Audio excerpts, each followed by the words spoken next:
She's gone cold. The texts arrive slower. The warmth I spent months building is draining out of her in real time, and I can feel it happening from across a phone screen. Someone at her clinic found out about us.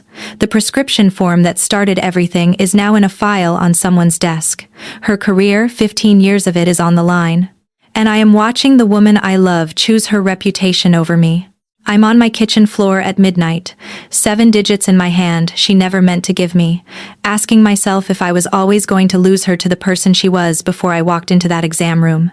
If you want to hear uncensored, too hot for YouTube stories, check out my Patreon in the description. Tell us where you are watching from and subscribe. My migraines have been a fact of my life since I was 19. Not the polite kind that apologize for themselves and respond to a dark room and 2 ibuprofen. The architectural kind that rearrange your entire afternoon and make you rethink every decision that led you to be standing near a bright window in a loud room the moment they decide to arrive. I had finally, after years of failed combinations, landed on a treatment that worked with a specialist I trusted. And then that specialist retired and moved to Arizona and left me stranded in the particular purgatory of being a patient without a doctor in a city where getting a new one requires either a 3-month wait or knowing someone with institutional mercy. My best friend Petra found Dr. Nadia Voss the way she finds everything: obsessive research and a refusal to accept the obvious answer. She's brilliant, Petra told me, scrolling through her phone at our kitchen table, but famously strict. One review says she dismissed a patient for not taking notes during the appointment. I said that sounded like someone who had confused a clinic with a graduate seminar. Petra said, "That is exactly the kind of person you need. Someone who takes your migraines seriously instead of telling you to reduce stress and drink more water." She wasn't wrong. I had spent years being told to reduce stress by people whose appointment systems created it. So, I made the call. The office was on the 14th floor of a building that took itself very seriously. The waiting room was quiet in an enforced way. Chairs spaced to prevent accidental conversation. Everything communicating that this practice operated by a specific internal logic and did not accommodate lateness or people who hadn't read their intake forms carefully. Dennis, the receptionist, was the only warm thing in the room. He had the quality of friendly efficiency that suggested he was personally responsible for all the human warmth the clinical environment had squeezed out of everything else. "First appointment with Dr. Voss?" he said. I confirmed. He nodded with sympathetic amusement. "She's wonderful," he said. "Just don't be late, and read everything she gives you," she asks. I told him I was an excellent reader. He gave me a look suggesting he had heard that before. The nurse took me back on time and was efficient and kind, documenting everything with the attention of someone who understood that this was actual patient care. When she finished, she said, "Doctor Voss will be right in," and closed the door, and the room went quiet. I sat on the exam table and looked around. Functional and uncluttered, no motivational posters, anatomical diagrams on the wall, the technical kind presented as information. The room smelled like antiseptic and something faintly warm, like cedar. I had formed a complete impression of the space when the door opened. I had not prepared myself for Dr. Nadia Voss. Looking back, I understand that no preparation would have mattered. She was tall. Dark hair cut short in a way that was precise rather than severe, a deliberate style choice committed to without apology. White coat over a dark blouse, and she moved into the room with the self-possession that certain people simply have, and others spend decades failing to cultivate. Her features were sharp in a way that read as focus rather than coldness. Her eyes, when they met mine, were dark brown and extremely direct, not warm, not cold. Exact, like she was measuring something and was entirely confident in her ability to measure accurately. She looked at me. And in the half-second before she looked down at my file, something happened. A shift in the temperature of the room, a change in the way the air arranged itself, a moment that lasted less than a breath and that I could not name. Then she was looking at the file, and whatever it had been was gone, sealed so cleanly that I told myself I had invented it. She read through my history, actually reading, not skimming, with the focused attention of someone who understood that the correct answer to a clinical problem was preceded by the correct question, and that cutting corners in questioning was the fastest route to the wrong conclusion. She didn't treat me like I was misinterpreting my own symptoms. She didn't suggest lifestyle adjustments before discussing pharmacological management. Her follow-up questions demonstrated she had processed my answers rather than simply waited for me to finish. She examined me efficiently, in a way that felt respectful rather than rushed. She did not, at any point, tell me to reduce stress. I was so grateful I nearly said so, then decided against it on the grounds that emotional displays did not appear to be on the standard menu in this room. "Before you go," she said, pulling a prescription pad from the desk drawer without looking up, "I've written a referral to a neurologist I want you to see. Excellent clinician. Tell her you were sent specifically by me and mention the headache diary protocol. She'll know what that means. I want you tracking frequency, duration, severity, triggers, and medication response. There's a format on our website." She was already writing while she spoke. She tore the form from the pad and handed it to me without glancing up. "Already making a note in my file." I said thank you. She said follow-up would be in 6 weeks unless the medication needed adjusting. Contact Dennis in that case. She stood. The appointment was over. 18 minutes. I was halfway down the hallway when I looked at the form and noticed what was on the back. She had been using it as scratch paper. A phone number, written in a sequence that was unmistakably a phone number. Her handwriting, small and careful and leaning slightly right, the same as the margin notes she'd made while I was in the room. 7 digits. She had either been writing them from memory for some other purpose, or had grabbed the wrong sheet. Either way, she had torn it from the pad and handed me the front without registering that the back was not blank. I stood by the elevator bank and looked at this piece of paper for a very long moment. The rational move was obvious. Go back in, hand it to Dennis, take a clean prescription, move forward like a sensible adult.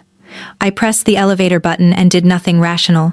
Petra was home when I got back, heating something on the stove and listening to a true crime podcast at a volume that suggested she was processing things she didn't want to hear clearly. She looked up and read my expression immediately. "What happened? Did she fire you as a patient on the first visit?" I put the prescription form on the counter between us. Petra looked at it, picked it up, turned it over. Her face changed in a very specific way. "That," she said, "is a phone number, on the back of your prescription, in her handwriting." "I know," I said. "Did you ask her to write it?"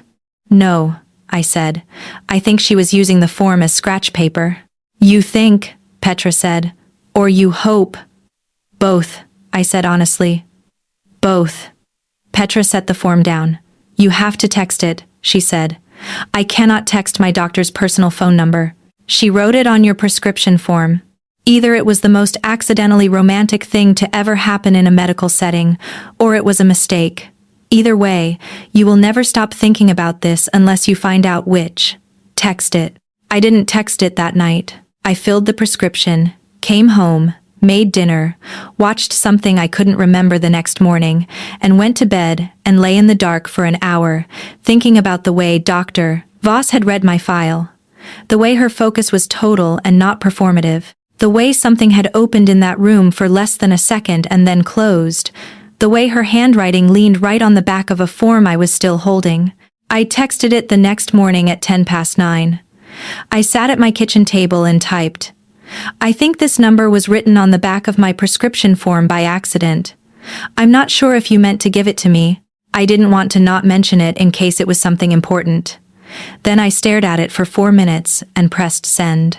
The response came 47 minutes later. I had been watching the clock in the way you watch a clock when you're pretending not to. My phone buzzed on the desk and I picked it up and read. "I noticed after you left. I spent 10 minutes trying to decide whether to call Dennis and ask him to retrieve it. Then I decided to wait and see what you did with it." I read this 3 times.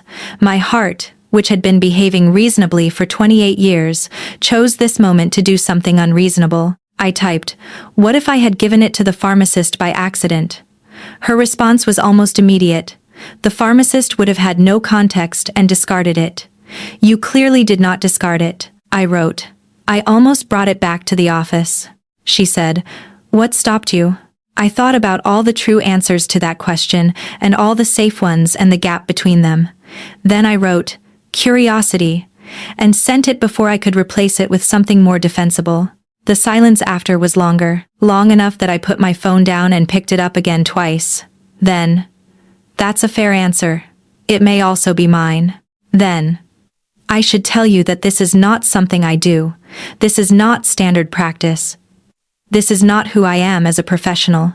And then, after a pause that felt like she was choosing her words with the same care she used on everything else, "I'm saying that not as a disclaimer, but because I want you to understand that whatever this is, it is not ordinary for me. It is, in fact, quite extraordinary." I set my phone on my desk and looked at the ceiling. I thought about all the sensible things. Then I picked it up and wrote, "Extraordinary seems like the right word for something that started with a migraine medication refill." She responded, "Your migraines are well managed, for the record. I'd like them to stay that way. And I'd like to know whether you're the kind of person who keeps things in separate boxes, or the kind who lets them bleed together." I laughed out loud, alone in my apartment, like a person losing her mind in the most pleasant possible way. I wrote, "I've spent most of my adult life trying to be the first kind." She responded, "How's that going?" I wrote, "Terribly." She said, "Good, me too." We texted for the rest of that afternoon, not in the way people sometimes text when they're performing intimacy, with long theatrical messages designed to land well and create a specific impression, but in the way of two people who have discovered they speak the same language and are slightly startled by it. She asked what I did, and I told her I was a graphic designer, mostly book covers and editorial work, and the occasional project that made me feel like a genuine artist rather than someone who had accidentally become good at software. She said she had never looked at a book cover and considered that a human being had made every decision in that image. I said that was the goal. She said it was also the goal in medicine, to make the decision-making invisible, to make good care look effortless. I said that sounded lonely. She went quiet for a moment. Then, "Yes, that is exactly what it is." At 7 that evening she wrote, "I want to be transparent with you about something. I'll need to refer you to a colleague for ongoing care if we continue this conversation. That's the correct procedure, and I don't intend to cut corners on it. I want you to know that before we go further." I read this and felt something warm and solid settle in my chest. The fact that she had thought about the ethics before I'd raised them. The fact that she had named it clearly rather than hoping I wouldn't notice. The fact that doing the right thing was so instinctive for her that she had built the exit before she needed it, in the middle of a conversation that was making both of us reckless. I wrote, "I appreciate that." She responded, "I've been thinking about very little else since you left my office. I'm trying to determine whether that's a problem or an answer." I wrote, "I think it might be both." She said, "I think so too, and I'd like to keep talking. If you're willing." I wrote, "I'm willing. I've been willing since you read my file like it actually mattered." She said, "Patient files always matter." I said, "You know that's not what I meant." She said, "I know." The referral paperwork arrived on a Thursday, an email from Dennis in language that was precisely neutral. Dr. Voss had identified a conflict of interest in continuing my care and had transferred me to a Dr. Renata Chen at an affiliated practice. I could tell she'd written it herself from the quality of the phrasing, the way it named the conflict without specifying its nature. I texted her immediately. "I got the email." She responded within minutes. "Dr. Chen went to Johns Hopkins and she's very thorough. She won't make you sit in silence the way I apparently do." I wrote back, "I liked your silence." She said, "I'm keeping it. I'm just no longer your doctor while I keep it." I said, "That works for me." She asked me to meet her properly on a Friday evening, and I was mid-glass of wine when the message came through and my hand was less steady for the rest of the night. She wrote, "There's a bookshop on the south side, open late on Fridays, reading corner in the back with 2 chairs and decent coffee. I have no good reason to ask this, and I'm aware of every reason not to. But if you wanted to meet there at 8, I would very much like to see you somewhere that isn't a prescription pad or a text thread. There's no obligation. The referral stands either way. I called Petra, who answered on the first ring because she had been waiting. I told her. She was quiet for 1 second. Then, go. Put on the green top. The bookshop was the kind of place cities used to make more of, warm and crowded with books in the way of places that prioritize collection over display. Tables had handwritten cards that said things like, "Read this if you've ever been afraid of wanting too much." The coffee bar in the back was staffed by a young man reading one of the books he was supposed to be selling, which felt like appropriate energy for a Friday night. The back corner had 2 chairs angled toward each other and a lamp producing amber light that made everything inside it feel more significant than the rest of the room. Dr. Nadia Voss was already there when I came around the corner. Dark coat over a wine-colored blouse, coffee cup held in both hands, and she looked different outside the white coat.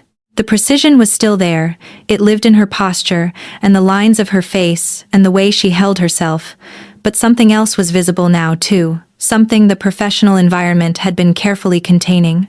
She looked, in that amber light, like a woman who was doing something that frightened her and had decided to do it anyway because the alternative was worse. She stood when she saw me. She said, "Hi."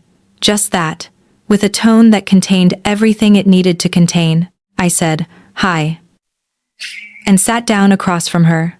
For a moment, we just looked at each other in the way of 2 people who have been speaking in text for weeks and are now in the same physical space for the first time, without a clinical context between them, and the reality of that required a moment to land properly. "You look different," she said.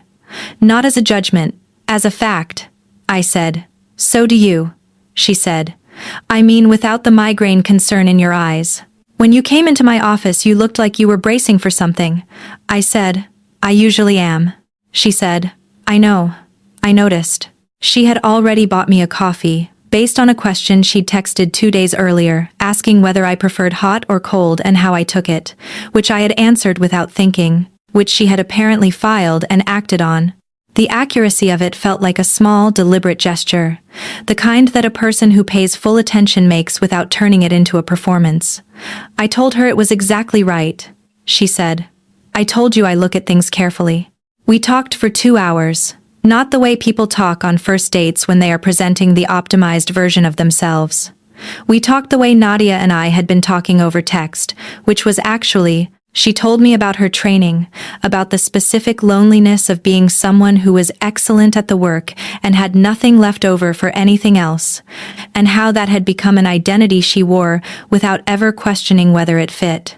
She had grown up in a family where competence was the currency of love, where doing well was expected and falling short was not gently handled. She had learned to want things achievable through effort. She had learned to distrust things that couldn't be controlled. I said, "How's that working out for you?" And she laughed. Not the practiced professional warmth she had deployed exactly once in my appointment, and not since. This was a real laugh, the laugh of someone who found something both genuinely funny and genuinely true. It changed her whole face. She looked younger, reachable. She said, "Terribly." "You?" I said. "I manage chronic pain and my own company alone, and I had to cancel 3 clients last month because I was triggering episodes trying to do everything myself." "Terribly is generous," she said. "We might be a specific kind of idiot," I said. "The clinical term is high functioning." She gave me a look that said she used that exact phrase with patience and was reconsidering its usefulness. She said, "I'll accept it for myself if it helps." She looked at me then, and the expression that crossed her face was the one I had seen for a fraction of a second in the exam room and now understood better. The expression that preceded honesty. She said, "When you walked out of my office with the wrong piece of paper, what was the first thing you actually thought?" I looked at her, the amber lamp, the cup warm in my hands, the bookshop quiet and warm around us. I said, "The first thing I thought was that I should go back immediately and return it and pretend I hadn't seen it. The second thing I thought was that I wasn't going to." She said, "Why?" I said, "Because something happened in that room." Something I told myself was probably just noticing an attractive person in a position of competence, which is a normal and unremarkable thing. But it didn't feel unremarkable. It felt specific, like it was aimed at something. She was very still across from me. She said, "Yes." I said, "You noticed it too." She said, "I noticed it too," which is why I spent 10 minutes deciding about Dennis. She set down her cup. She said, "When you said thank you and stood to leave, I noticed the quality of the sincerity in it. Like you meant it on more than one level and weren't sure which level was appropriate to show. I noticed that your hands were completely still for the entire appointment, which, in my experience, means someone is working hard to hold something together. I noticed all of that, and then I looked at my file and I went home that evening and thought about every decision I had made in that room." I said, "Did you decide?" She said, "I decided that noticing someone was not a mistake, and that not telling you I had noticed would have been one." The bookshop closed around us while we were still talking, and the young man behind the coffee bar had to interrupt us twice before we finally walked out into the night. The air was cold and smelled of rain that had stopped an hour ago, wet stone and that particular city quiet that follows weather. We stood under a streetlight, and she turned toward me with an expression that looked like a decision being made in real time. She said, "I'd like to see you again. In the way that is clearly what this is rather than what it has been pretending to be." I said, "I'd like that." She said, "I should tell you I'm not good at this. I know how to be precise and effective and make correct decisions under pressure. I don't know how to be casual about someone who matters." I laughed and said, "You think I'm going to be casual about this?" She said, "No, that's actually why I'm not running from it." I said, "Then we're on the same page." She said, "I'd say we're in the same chapter. That feels more accurate." She walked toward her car and I watched her go, and at the corner she looked back once and I was still watching and she smiled. The smile of someone who has decided to stop running from something. It did things to my nervous system that I was entirely unprepared for. I called Petra from my car before I turned the engine on. She answered on the first ring. "Well?" she said. I told her. When I finished, she was quiet for 2 full seconds. Then, "I told you," and went back to whatever she had been doing before I interrupted her with the best news either of us had had in months. The second time we met was 2 weeks later, a restaurant with low lighting and a corner table she had clearly chosen with the specific conditions of my life in mind, quiet enough to think and close enough to talk without performing. She was already seated when I arrived and she stood up when she saw me, which is such a small and reflexive courtesy, and yet I felt it the way you feel specific things when you're paying close attention to someone. She was wearing a dark navy blouse with the sleeves rolled to the elbows, and her hair was down, something I hadn't seen before, and I was briefly and completely unprepared for what that did to the whole architecture of her face. We ordered too much food and ate almost none of it because we were talking. This was becoming a pattern. She told me about her training, about residency, and the loneliness of being excellent at the work while having nothing left for anyone, including yourself. She said, "I had to relearn, much later, what it felt like to want something that wasn't measurable by any external standard." I said, "Is that what this is? Something you want that you can't measure?" She considered this with the same attention she brought to clinical questions, a focused stillness that made you feel that being thought about by her was its own specific privilege. She said, "Yes, I want this very much. And I have no protocol for it, no format or procedure, and that is both frightening and the most alive I've felt in a very long time." I reached across the table and put my hand over hers. The first time I had touched her outside of the clinical context where contact had been entirely one-directional. She looked at my hand on hers, then at me. And something moved across her face, a very specific kind of giving way, the fracture in the surface of someone who has been keeping something intact for a long time. She turned her hand beneath mine and held it. I said, "You're allowed to want things that don't come with a procedure." She said, "I know. I'm learning." She looked at our hands and then back up at me. She said, "Can I say something that might be too much?" I said, "I'm genuinely difficult to scare." She said, "I have been thinking about you since the moment you left my office, not in a convenient retrospective way." I mean that I have been thinking about you with a consistency and a focus that has been professionally inconvenient and personally revelatory. I mean that every time I reach for the prescription pad, I think about the form that found its way to you, and I feel something that refuses to file under coincidence. I think you were someone I was always going to meet, and I think I knew that before I should have. I looked at her across that small table in the low light, holding her hand. I said, "You were never a trivial thing to me. Not from the moment I sat in your exam room and felt something I didn't know how to account for." I said, "I came in expecting competent management by a stranger who wouldn't see me. And instead you saw me. I don't know what to do with that except keep showing up." She squeezed my hand once. Hard. "The way you punctuate something true." She walked me to my car afterward, and at the door she stood close and looked at me with that precise, full attention, and she said, "Can I?" I said yes, and she kissed me. Brief and careful. A question and an answer at the same time. Her hand went to my face, and the steadiness of that gesture, the precision of it, the way it held so much restraint and so much wanting in perfect balance, was completely and entirely undoing. When she pulled back, she was looking at me the way she had read my file. Like I was something she was in the process of understanding and did not want to rush. I drove home with both hands on the wheel and every nerve in my body registering that something had shifted in a way that did not shift back. More weeks passed. Texts in the evenings, 2 more dinners, an afternoon where she came to my apartment and stood in my studio with the same focused attention she had given my file in the exam room. She picked up a cover concept I had rejected and held it in the light. She said, "Why did you give up on this one?" I told her. She was quiet for 60 seconds. Then, "The composition is strong, the softness is fixable. You'd throw out the whole thing rather than correct one element." I said, "Probably." She said, "I know, I do the same thing." Petra met her on a Saturday 3 weeks in. Afterward, when Nadia left, Petra sat on the couch and was quiet for a full 20 minutes, which for Petra was unprecedented. Then she said, "She looks at you the way you look at a proof. Like you're both the question and the answer." I said that was extremely poetic for a Saturday. She said, "I choose my words carefully for people I'm not going to be wrong about." About a month in, Nadia called me from a hospital parking lot after a difficult shift. I sat on my kitchen floor with my back against the cabinets and listened. I could hear the specific exhaustion in her voice. Not physical, but the kind that comes from holding something important together all day and finally having somewhere safe to put it down. She said, "I just wanted to hear your voice.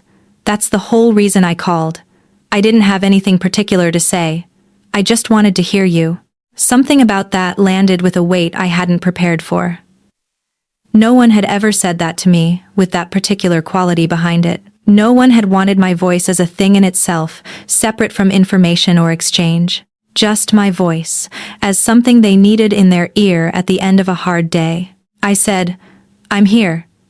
We talked until the parking lot lights came on, and she said she should go in. She said goodnight in the same way she had first texted hi, a small word carrying something enormous. Then I went to my studio and picked up the rejected cover concept she had identified. I looked at it the way she looked at things, with attention instead of judgment, and I understood that she was right. The composition was strong, the softness was fixable. I stayed up until 2 in the morning working on it. When I finally went to sleep, it was one of the best pieces I had produced in 2 years. I sent her a photograph of it in the morning with no text, just the image. She responded in 11 minutes. She wrote, "You got yourself back," not as a compliment, as an observation, like it was something she could see from a distance that I hadn't quite registered in myself yet. I looked at that message for a long time, then I wrote, "That might be your fault." She said, "I hope so. That's what I was going for." Then, "Are you free Thursday?" I said, "For what?" She said, "For something that isn't dinner. I'd like to take you somewhere." I said, "Yes." She said, "Good. I'll pick you up at 4. I didn't ask where we were going. The knowledge that she had somewhere planned, that she was choosing me with deliberation and intention, that she had thought about what she wanted to give me and had made a decision that was already more than enough. Petra came out of her room at noon to find me at the kitchen table with forgotten cold coffee and my phone open on the conversation.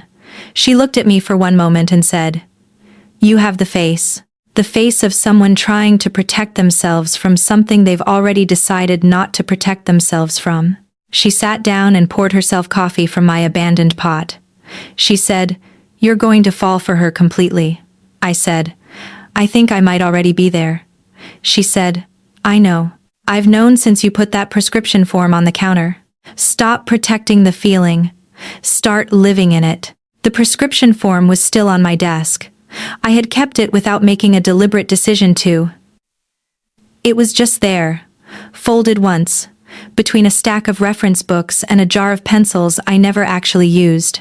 7 digits on the back, her handwriting, the most accidental and most inevitable thing that had ever found its way to me. I picked it up and looked at it.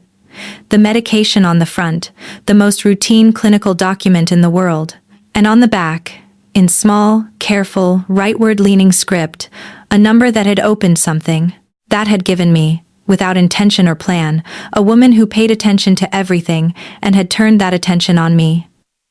Who had called from a parking lot and said she just wanted to hear my voice. I put the form back down. Not in the pile between the books. In the small tray on my desk where I kept things that were going to matter. Then I texted her. "Made it inside. It's cold tonight." She responded within seconds. "I know. I thought about that on the drive home." She wrote, "I think about your comfort more than I probably should for someone I've known 5 weeks." I wrote, "I think about you more than my own comfort." "That's saying something." She said, "I know." "Is that all right?" she asked. I said, "More than all right." She wrote.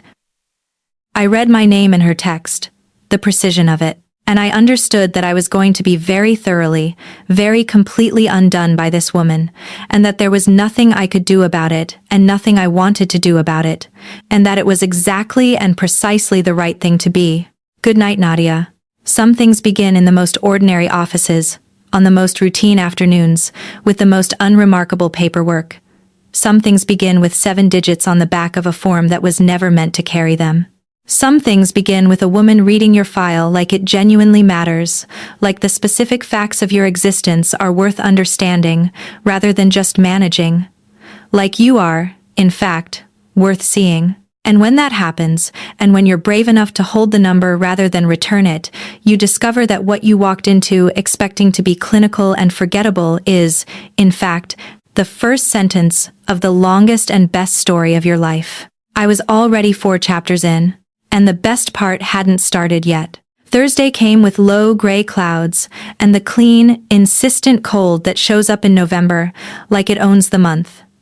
Nadia picked me up at exactly 4. As specified, because she was Nadia and she did not run late.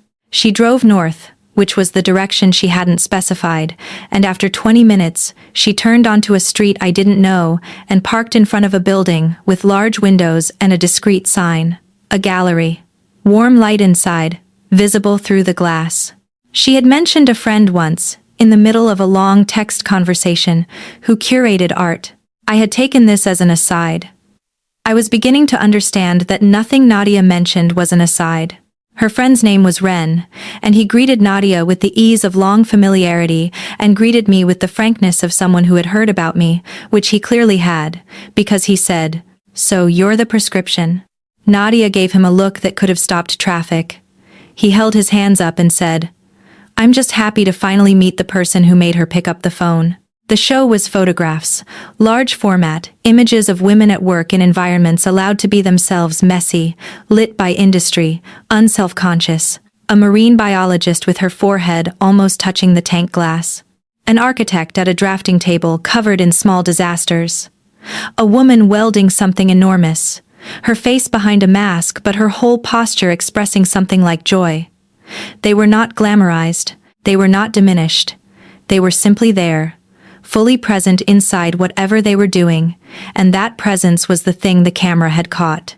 We moved through the gallery slowly, side by side. Nadia stopped in front of a photograph near the back. A woman in a white coat, viewed from behind, bent over a workbench, her attention so total she seemed to have forgotten she had a body. She said, "That's what I must look like from behind when I'm reading a chart." I said, "Yes." She said, "I never thought about it from outside." I said, "From outside, that kind of focus looks like grace." She turned to look at me with the expression I had learned to recognize, the one that meant she was about to say something that cost her something to say. She said, "You make me feel like it's all right to be exactly this. Not a slightly improved version.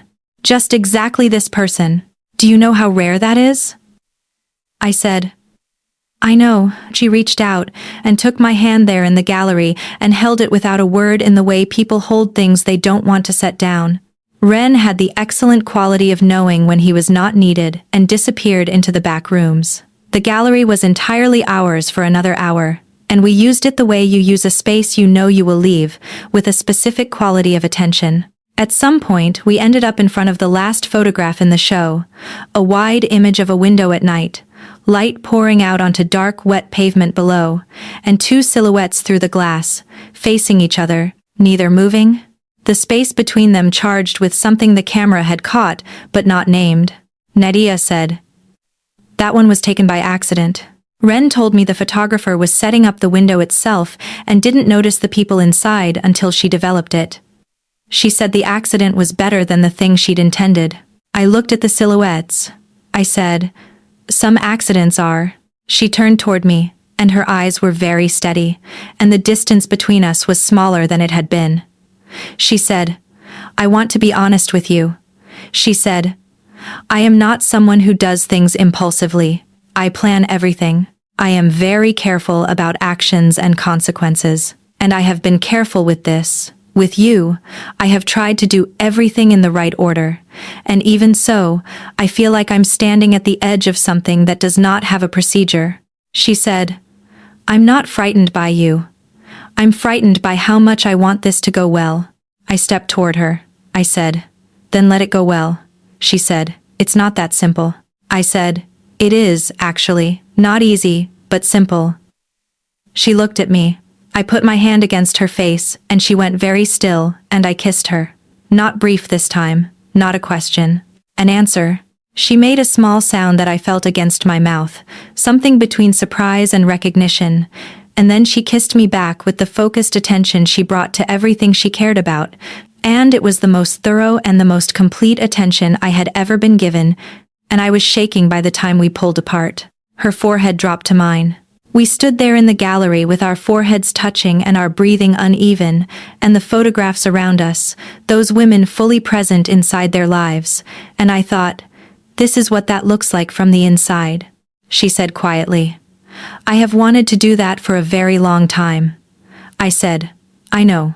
I've known since the bookshop." She laughed against my cheek, soft and real, the laugh that changed her face. She said, "I was going to be patient." I said, "You were going to manage this to death." She said, "Yes, probably. Thank you for not letting me." We left the gallery at 6:30, walking out into the cold with Ren waving from the door with the satisfied expression of someone who had done a good thing. Nadia walked with her shoulder against mine, unhurried, and the cold air felt different now, not hostile, but clean. She said, "I'd like to have dinner. Somewhere we don't have to leave too quickly." I said, "I know a place." She said, "Lead the way." We walked 6 blocks to a corner restaurant I'd been going to since my first year in the city, where the booths were deep enough to feel private. Nadia looked around with the focused curiosity she brought to everything new. She said, "You've been here many times." I said, "How can you tell?" She said, "The way you moved to this booth without considering the others." She said, "Tell me something you haven't told anyone else." I thought for a moment. I said, "I turned down the biggest commission of my career 3 months ago, a major publishing house. I turned it down because I thought my best work was still behind me somewhere, and I hadn't recovered it yet." She said. I said, "But it was just fear, dressed in practical clothes." She said, "And now?" I said, "Now I think maybe I'm recovering something." She held my gaze. She said, "Call them Monday." I said, "What?" She said, "Call them Monday and tell them you're ready. You are ready. I can see it in what you showed me this week. I said, how are you so certain? She said, because you're not behind yourself anymore. You've caught up. She said, call them. The walk back to her car was slow on purpose, two people choosing not to arrive too quickly at the place where one would have to go home. She had my hand in hers and swung it slightly, unselfconsciously, a gesture I hadn't expected from her, and that undid something in me. At her car she turned and said, I had the most exceptional Thursday of my adult life. I said, same.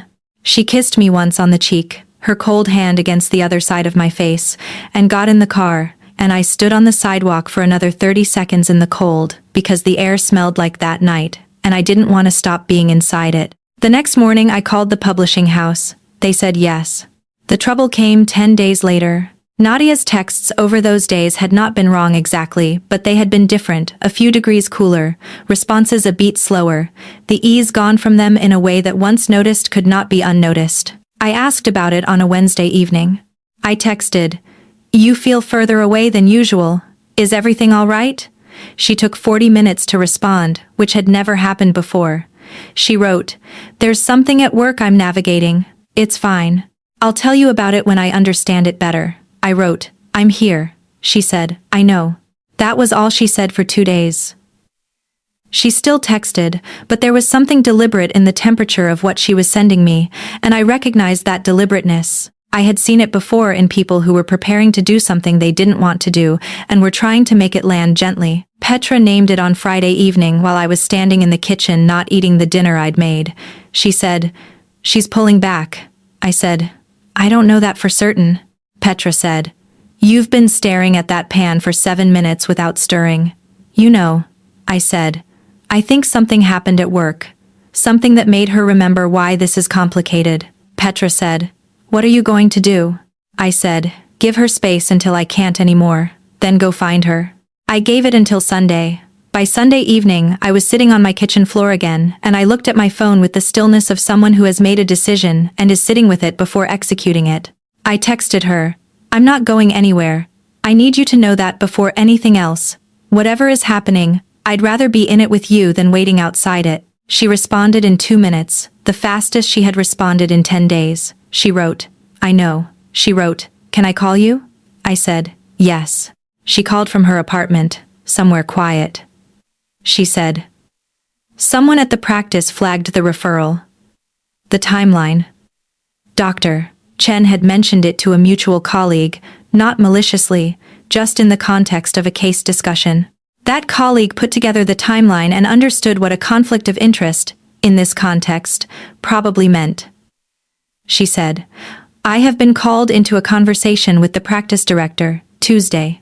It's not disciplinary, but it is the kind of conversation that becomes other things if it doesn't go well. I sat with this for a moment. I said, did you do anything wrong?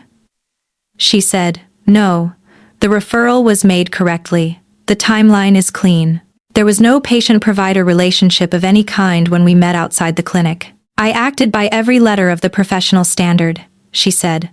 But it looks like something that could have been inappropriate.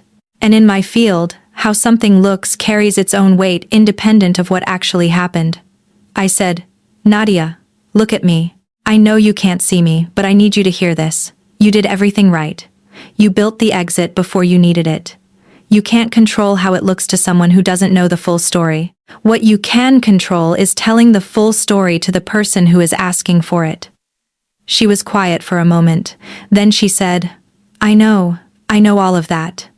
I said, then what's actually scaring you? Another silence. Longer this time. Then she said, losing this.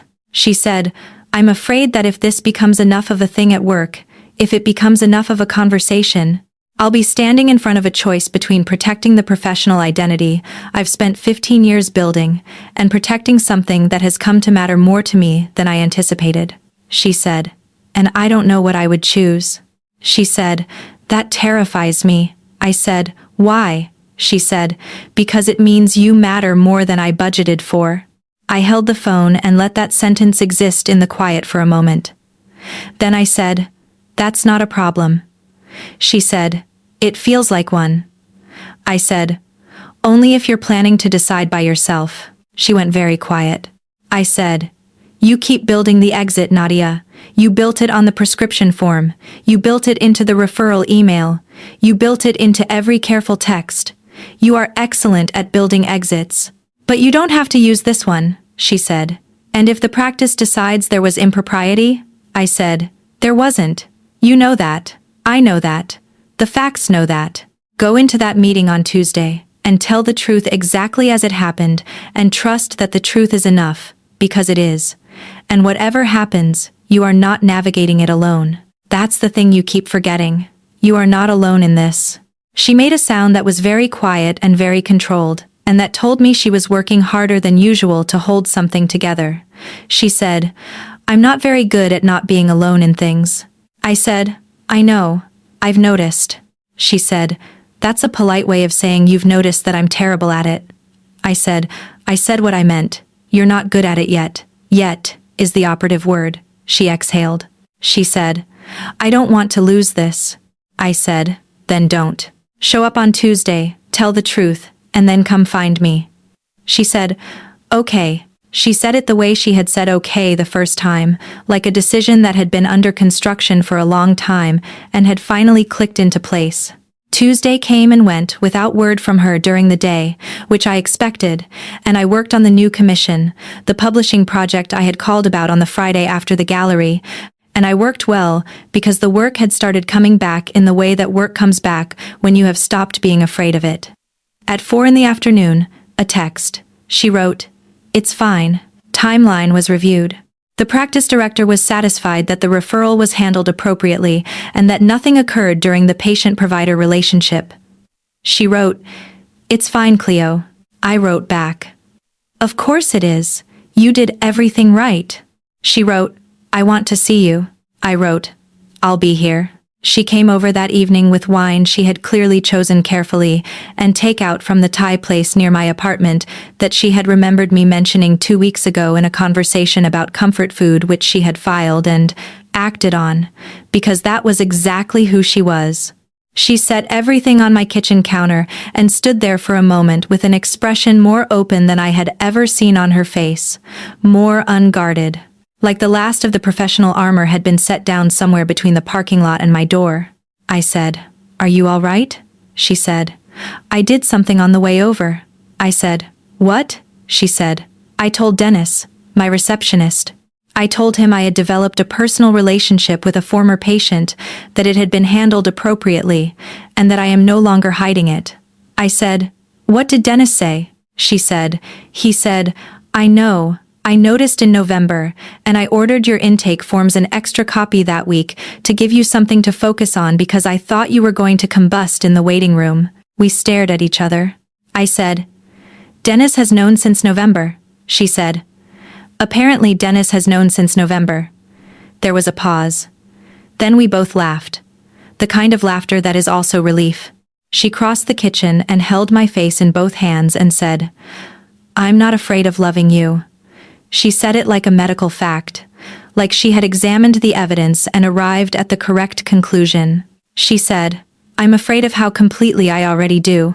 It happened faster than anything in my planned and measured life, and it is not going to fit into any procedure I know, and I think that might be exactly the point. I said, yes, that is exactly the point. She kissed me then, in my kitchen with the takeout going warm on the counter and the wine she had chosen carefully sitting unopened, and it was different from every kiss before it, not cautious, not calibrated. She kissed me the way she read my file, like I was something worth her complete and total attention, and she kissed me like she had stopped keeping track of why she shouldn't, and I understood in that moment that we had moved from the part of the story where you try not to want something into the part where you simply have it, and the having of it was so disorienting and so right that I pressed my hand flat against her back just to be sure the floor was still where I had left it. We ate the takeout at my kitchen table and talked until midnight. She told me about the meeting with the specificity she brought to everything, sequentially, every detail in order, The practice director had been fair and thorough and confirmed that the timeline indicated nothing improper, the referral had been handled correctly, and the practice was satisfied. The colleague who had raised the concern had apologized and said she had only wanted to be sure. Nadia had thanked her. With the controlled warmth of someone who had decided that magnanimity was the correct response even when annoyance was the honest one. I said, "Are you actually fine?" She said, "I'm fine. What I'm not is willing to spend another week like that, pulling back from you, using the exit I'd pre-built." She said, "I realized something in those 10 days. The person I was most afraid of disappointing wasn't the practice director or the colleague, it was you.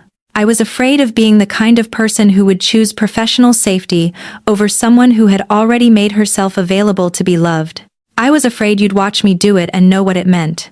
She said, "I want to be the kind of woman you think I am." I said, "I think you're the woman who built the exit and then decided not to use it." She said, "Yes, that. I want to be that." 3 weeks after that Tuesday, Ren's show opened to the public. Nadia asked me, on a Wednesday morning, with the specific directness of someone who had decided to stop managing their own asking, "Will you come with me to the opening? I want to be there. And I want you there with me, not separately, together." I said, "Yes, obviously yes." She said, "I want to introduce you to people. I want it to be visible and unremarkable, two people who are together, at a thing." I said, "Nadia, yes." She said, "I know. I just wanted to say it out loud." I said, "Say it out loud as many times as you need to." She said, "Once was enough." The opening was on a Friday evening, and the gallery that had been so quiet and ours was now crowded with the specific energy of art people and their adjacent people, wine in plastic cups and conversations conducted at a volume that suggested everyone had something interesting to say and was reasonably confident the person they were saying it to agreed. Ren had done something remarkable with the lighting since we had been there, warmer, more deliberate. The photographs seemed to breathe differently in the company of an actual audience. Nadia arrived in something I hadn't seen before.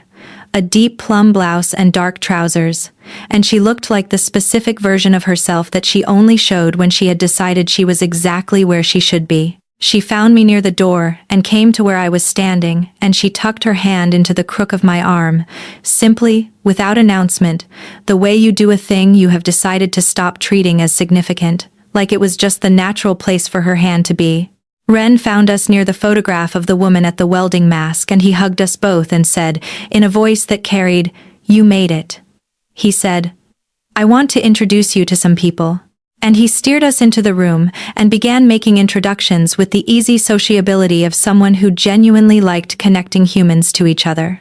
At some point in the evening, I found myself standing with Nadia and two of her colleagues from the practice, a woman named Dr. Fairweather and a man named Dr. Price, who had come because Nadia had mentioned the show and because good colleagues show up for each other's outside lives. Dr. Fairweather was warm and curious and asked how I knew Ren. Before I could answer, Nadia said, very calmly, without emphasis, "Cleo designs book covers, and she came as my date." She said it the same way she had said the referral had been handled appropriately. Like it was a fact. Like it required nothing beyond stating. Dr. Fairweather said, "Oh, how wonderful," and asked me about book covers, and that was it. That was the sum total of the moment.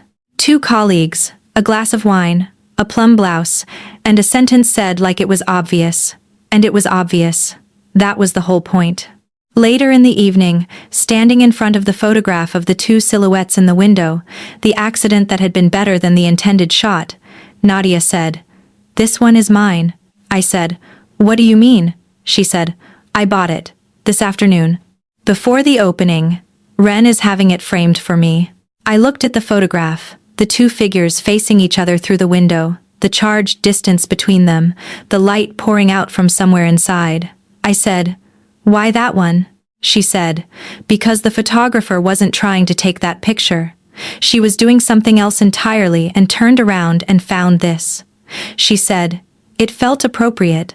I stood beside her looking at the photograph we had looked at together the first time, when it had been just us in the empty gallery and something had happened that I was still understanding the dimensions of. I said, "Are you really all right?" Not about the practice. About all of it. She considered this with full attention, the way she considered everything. She said, "I am better than all right." She said, "I am someone who almost let a very good thing become a what if because she was afraid of how good it was." And I caught it. And I choose not to be that person. She looked at me. She said, "I'm going to be very specific about something." She said, "I love you." She said it without softening and without qualification. The way she said everything that was true. She said, "I have loved you since the day you sat across from me and answered my questions without performing a single thing.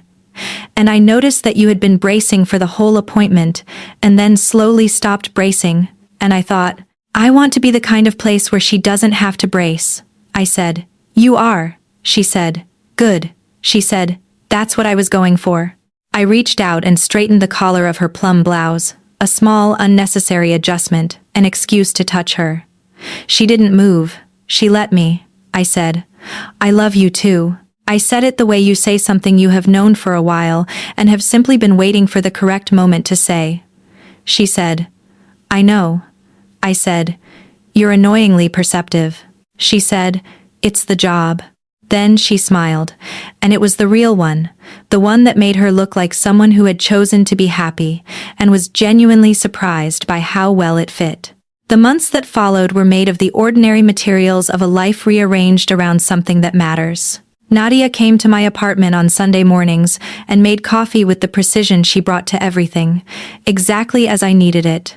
I went to her practice's public events and sat in the audience and watched her be excellent at the thing she had built her life on, and I understood that her competence was never armor, it was just who she was. Someone who did things well, because doing things well was how she expressed care. She came to my presentation for the publishing project in March. She sat in the back of the conference room in her charcoal coat, and when I glanced over midway through, she gave me the smallest nod, the gesture that meant, "I see you, and you're doing well," and I held on to that nod for the rest of the room. Afterward, on the street, she took my face in both hands and said, "You are extraordinary. Do you understand that?" I said, "You're biased." She said, "I'm both very biased and a rigorous clinician who takes pride in accurate assessment. Those are not mutually exclusive." She kissed me on that corner in March with the cold still in the air and nobody looked, and I thought this was what ordinary felt like when you had fought for it. Not dramatic. Not hidden. Just ordinary and therefore everything.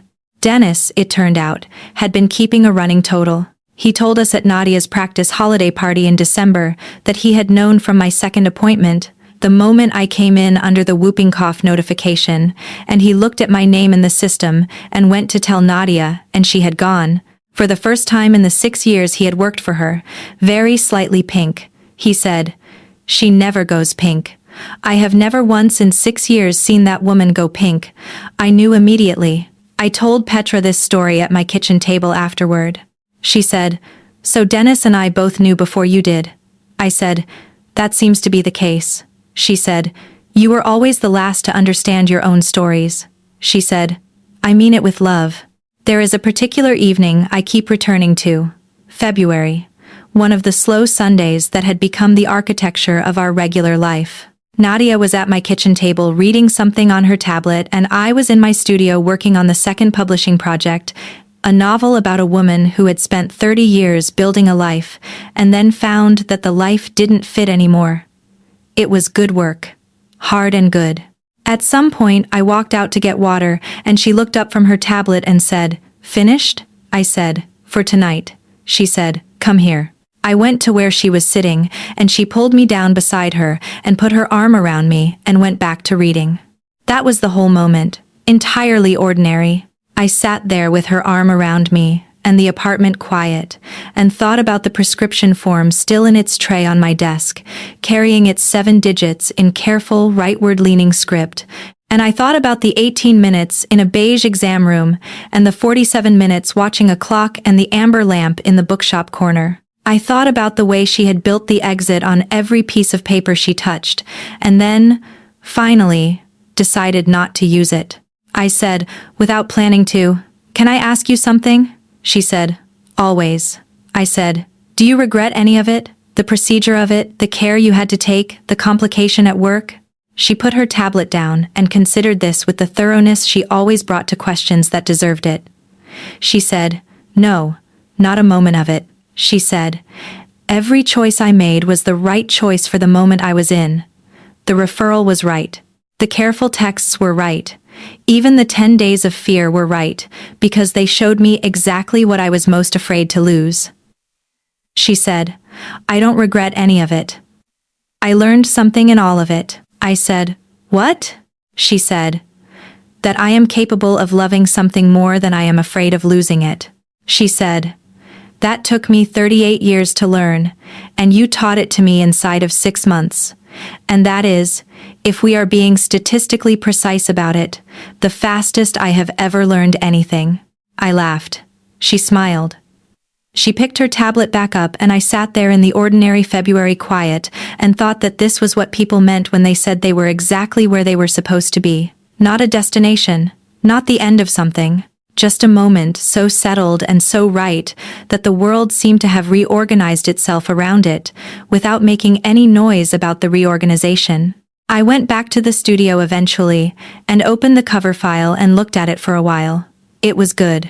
It was the best thing I had made. And it had a quality in it, now that the work before a certain point hadn't had.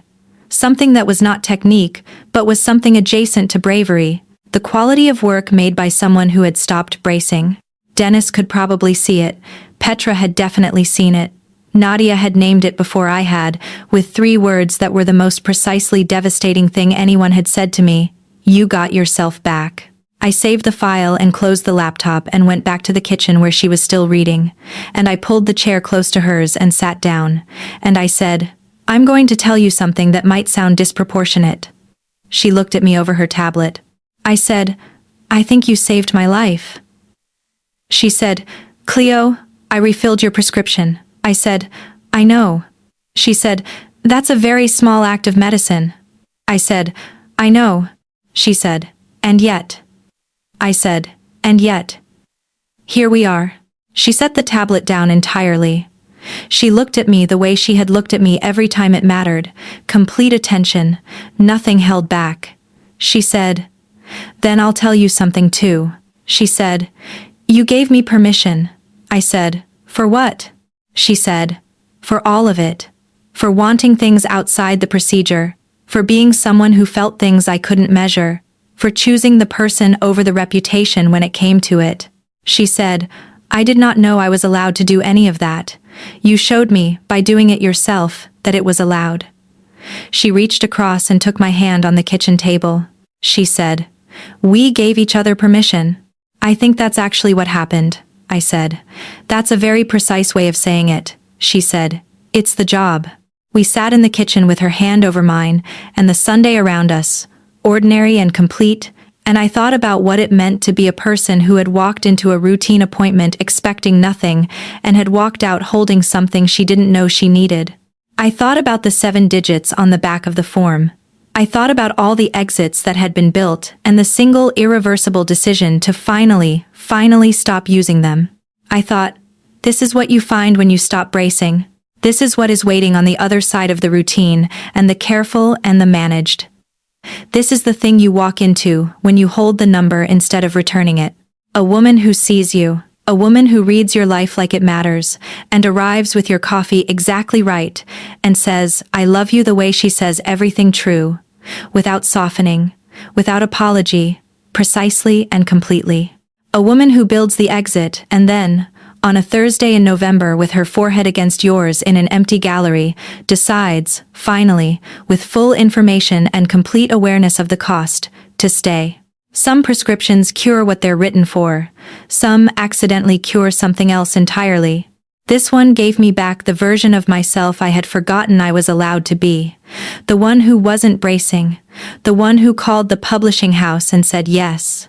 The one who sat at the kitchen table on a Sunday in February and felt the specific relief of someone who has arrived somewhere she intended to go. I kept the prescription form. It's still in the tray on my desk. between a stack of reference books and a jar of pencils I never use. The medication details on the front, correctly filled and long since completed. The 7 digits on the back, still in her handwriting, still leaning right, still the most precisely accidental thing that has ever found its way to me. I don't keep it as a souvenir. I keep it as a reminder that sometimes the thing you were afraid to want is already on its way to you. That the most important decision you will ever make is sometimes the decision not to return what accidentally arrived in your hands. That bracing is a habit, not a requirement. That the exits you build are not sentences. That you are allowed, even on the most routine of afternoons, in the most ordinary of offices, to be seen. And to let that be the beginning of everything.